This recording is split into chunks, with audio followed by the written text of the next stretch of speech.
Hi అండి, welcome back to our channel. నేను ఇప్పుడైతే ఒక స్కిన్ కేర్ రొటీన్ అయితే చెప్తానండి. ఫస్ట్ ఇక్కడ కనిపిస్తున్న ఈ 3 ప్రొడక్ట్స్లో ఫస్ట్ పాండ్స్ ఫేస్ వాష్ గురించి మాట్లాడతాను. ఇది పాండ్స్ బ్రైట్ బ్యూటీ అనమాట విత్ నయాసినమైడ్. అంటే మనకున్న డార్క్ స్పాట్స్, డల్నెస్ ఇదంతా పోయి స్కిన్ బ్రైట్ చేయడానికి ఇది హెల్ప్ అవుతుందండి. ఇది నేను వాడుతున్నాను, ఇది చాలా బాగుంది. నెక్స్ట్ ఎవర్ యూత్ స్క్రబ్ అనమాట. ఫేస్ వాష్ అయ్యాక స్క్రబ్ చేసుకోవాలి. ఇది చాలా మైల్డ్గా ఉంటుందండి. అంటే స్కిన్ పైన చాలా జెంటిల్గా ఉంటుంది. చాలా హార్ష్గా మాత్రం ఫేస్ని అస్సలు రుద్దకూడదు. అలా చేసి స్కిన్ సెల్స్ డ్యామేజ్ అయిపోయి స్కిన్ రప్చర్ అయ్యే ఛాన్స్ అయితే చాలా ఎక్కువగా ఉంటుంది. సో ఇదైతే స్క్రబ్ అనమాట. ఫస్ట్ స్టెప్లో మనం ఫేస్ వాష్ వాడాలి. సెకండ్ స్టెప్ వచ్చేసి scrub. Next coming to the last part వచ్చేసి మనకి పోర్ క్లే మాస్క్ అనమాట. ఇది ఇనిస్ఫ్రీ నుంచి తీసుకున్నాను.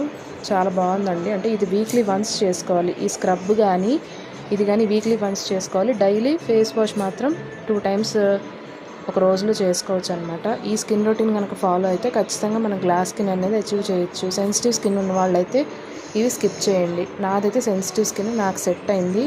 ఇది కూడా పడని వాళ్ళు ఉంటాయి కదా, అవి చూసుకోండి.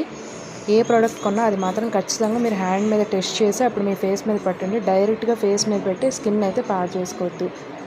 ఐ హోప్ నేను మీకు ఈ వీడియో నచ్చిందని అనుకుంటున్నాను. ఇంకో వీడియోతో మళ్ళీ కలుద్దాం. Bye bye.